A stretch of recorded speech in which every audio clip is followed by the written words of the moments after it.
So the word for UFC 294 that just came out, big news, is Islam Makhachev's opponent has switched.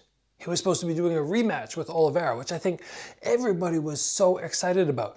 Now, I'm going to say 9 out of 10 times when a fight falls through of this magnitude on a pay-per-view card, everybody kind of goes, oh, and it's just, I'm going to say usually a mediocre replacement. One that's usually not as exciting. In this case, Volkanovski is stepping in and we're going to have a rematch between Islam and Alex. And I'm more excited for this one because I don't think there is a fighter that I respect more, maybe in like the history of fight sports, than Volkanovski. Why? The dude has been so dominant at featherweight. He doesn't seem to care if his opponent changes. He's willing to move up a weight class and fight somebody. He'll take fights on short notice. Now, granted, this fight, maybe he already was the backup and he's been training. But it said something when I looked, like this fight is 90 hours away. And he's a weight class up. Granted, he used to be a very big guy, but incredible. Let's talk about what happened and why Oliveira is out.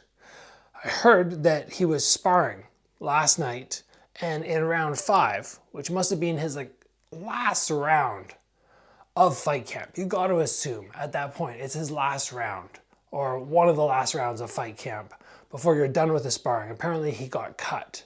Big cut, went and got it sewn up, and at that point you're that close to a fight. If it's a deep enough cut, it's going to get opened up. It's just going to reopen. There's no two ways about it. You're going to get hit. It's going to split. They're not going to let you fight because of that. It's just too much danger.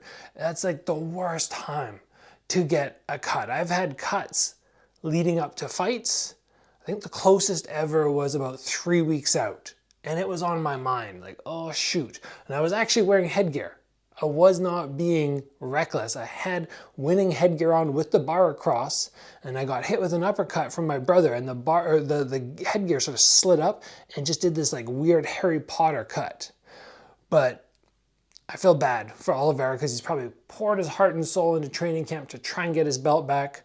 But I gotta say, amazing opportunity for Volkanovski to prove he is the #1 pound for pound in the world, because there's some people that are saying he's not. I believe he is with his weight class jump and how close that last fight was. My only concern with this is he 100%? He fought fairly recently. Did he jump right back into training camp? Has he been prepping up like he's going to get this fight? I feel like it would be hard to be the backup fighter and still give 100%.